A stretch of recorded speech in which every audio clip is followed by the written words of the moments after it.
Shakespeare. Now, this article is by Jerry Broughton. Let's have a read. Shakespeare was fascinated with history. He wrote no less than 10 plays that can be classified as histories. Over a quarter of his dramatic output, and most of these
cycle concluded in 1599 with the triumphant Henry V, although most of Shakespeare's audience would have seen what came next, the disastrous reign of Henry VI, performed on stage less than 10 years earlier. This suggests a very complex and sophisticated understanding of royal history on the part of both playwright and audience. Shakespeare was also shrewdly tapping into a popular appetite for history. Chronicle history of England's kings and queens was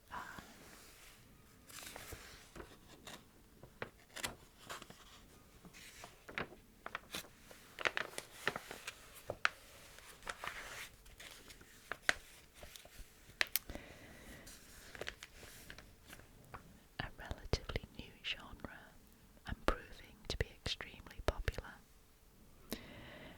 Edward Hall's The Union of the Two Noble and Illustre Families of Lancaster and York, 1548, and Raphael Holinshed's Chronicles of England, Scotland and Ireland, 1577, acted as Shakespeare's source material, but they also offered new ways of understanding relations between past and present.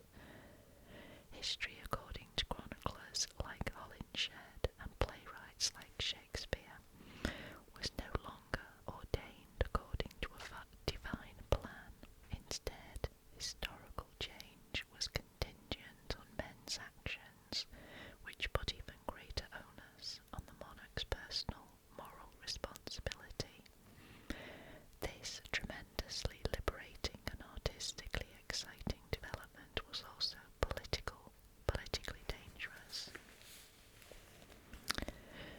The chronicle histories were also complicit in creating a historical justification of the rise of the Tudor dynasty, from Henry VII to Elizabeth I.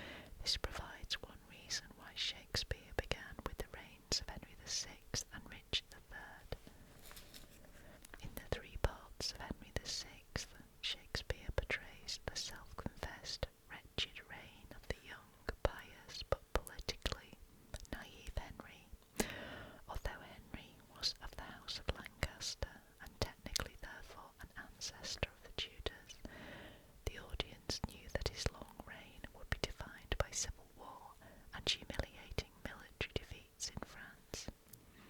From the very beginning of the cycle, he is portrayed as essentially good but weak, unable to stifle the dissension grown betwixt the peers of the houses of York and Lancaster.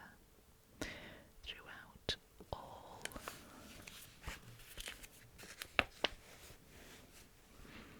three plays, the young king is overshadowed by the legacy of his father, from losing England's French possessions to being cuckolded by his wife Margaret of Anjou. Shakespeare's portrayal of the king is broadly accurate. His main innovation is to telescope the long and complex military campaign in France, as well as the rebellion led by Jack Cade in 1450 that briefly threatened to unseat the king. By the end of the cycle of plays, as Henry prepares to be murdered at the hands of the future Richard III, Shakespeare portrays him as a Christ-like figure that must be sacrificed for the onward march of history. The next instalment in the cycle, The True Tragedy of Richard III, remains the most controversial of all Shakespeare's kings. Critics generally agree that it was in the interests of the Tudors to demonise Richard as the personification of all evil. Richard held a perfectly valid claim to the throne, and his usurpation by Henry, Earl of Richmond, future King Henry VII, the first Tudor monarch, required some justification. What better grounds for deposing a king than to spread the rumour that he is a regicide who kills Henry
Richard's fall from power. I am Richard II, claimed Queen Elizabeth after Essex's coup failed. Knew ye not that? As Richard is deposed by a close family friend, his cousin Bolingbroke, the new king then suffers alienation from his son, Prince Hal, who regards Sir John Falstaff as his surrogate father. The sins of the father were heavily on Hal, and the drama of the two parts of Henry IV focused as much on this as the rebellions and squabbles that characterise the new king's role. Once again, Shakespeare telescopes and simplifies the public historical record, most famously expanding on Prince Hal's immersion in the London underworld of Falstaff and his cronies. For an audience, Henry IV always suffers in comparison with the tragic king he deposed and the heroic king he produces. As a result, he often disappears for large sections of the play.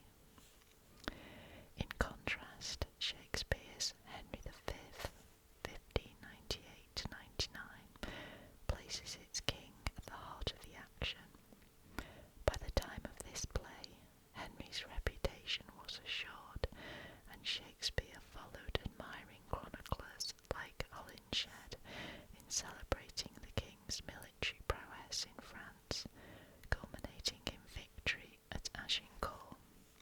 However, even Shakespeare could not control the fickle nature of history. At the end of Henry V, he compares Henry's triumphant return to England with the general far gracious Empress, the Earl of Essex, returning from Ireland,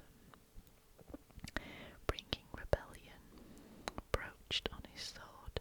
Was Shakespeare taking sides with Essex, supporting the rise of a virile young prince like Henry to take over from an ageing female monarch and make England great again?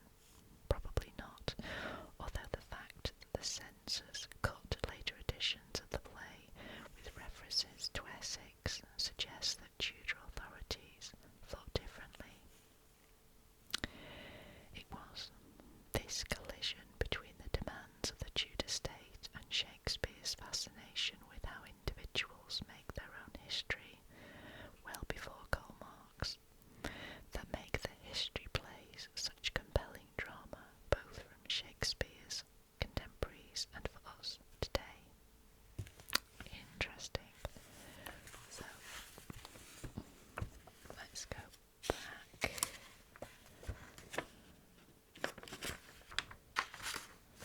Okay, Shakespeare's kings, then and now. Suspicious Tudors, affronted Victorians, Second World War propagandists. Each generation recognises its own truth in the dramatist's plays. So how do we see them now? King Richard II reigned 1377 to 99. So here he is, a tragic figure, not in control of his destiny. Shakespeare's take. Introspective and tragic, a monarch adept at beautiful rhetoric with little bearing on reality, brought down by poor counsel and self-absorption. The play attracted little initial theatrical interest until performed to incite an unsuccessful rebellion led by Essex against Elizabeth I in 1601. From then on it was seen with suspicion by political and theatrical authorities until its resurrection under the Victorians, who saw Richard as a tragic figure. Now the current take is a forerunner to Hamlet, no longer a history play but a tragedy, the study of a flawed but attractive ruler. Better as a man with nothing than a king with everything, famously played by Fiona Shaw in the 1990s as a petulant, sensitive boy his own cousin, the future Henry VI. King Henry IV reigned 1399 to 1413. Shakespeare's take. A powerful, energetic figure in Richard II, but a rather colourless figure throughout the Henriad, struggling with the guilt of deposing King Richard and overseeing the internecine conflicts that defined his reign. Throughout the three parts of Henry VI, Shakespeare was more interested in the relationship between Henry's son, the dissolute Prince Hal, the future Henry V, and his surrogate father, Sir John Falstaff, one of Shakespeare's greatest comic creations. There he is, Henry IV. The current take. Henry IV is still relatively neglected critically and theatrically, a shadowy figure obsessed with images of corruption that threaten to overwhelm his tenuous grip on power. The plays have always remained some of Shakespeare's most popular works, with the exception of the Victorian period, which found Falstaff rather vulgar. King Henry V reigned 1413 to 22. Shakespeare's take. England's great warrior king, who whipped the French and unified his people. A brilliant figure, he used his riotous youthful exploits to inveigle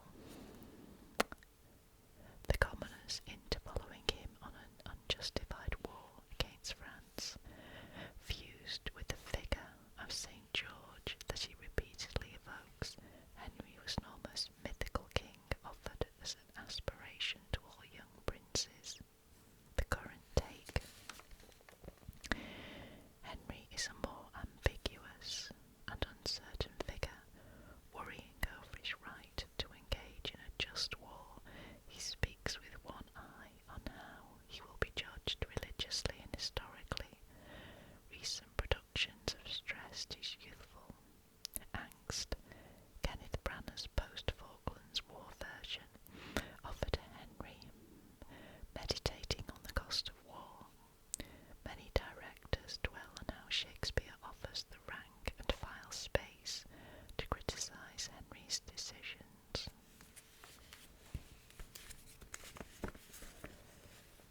King Henry VI reigned 1422 to 61 and 1470 to 71. Shakespeare's take. An otherworldly individual, doomed by prophecy before he was even born, and never given the necessary skills to control the political factionalism that swept the houses of York and Lancaster, often disappears into the background as more charismatic figures vie for control of his dominions. Even his wife regards him as weak, and Shakespeare ensures that the audience regards many of his decisions as inept. Shakespeare's cycle of plays on the king have remained relatively neglected, both within the theatre and criticism, due to the integrity of the three plays as a whole. They have rarely been staged together, with the notable exceptions of recent RSC productions. Current take.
Shakespeare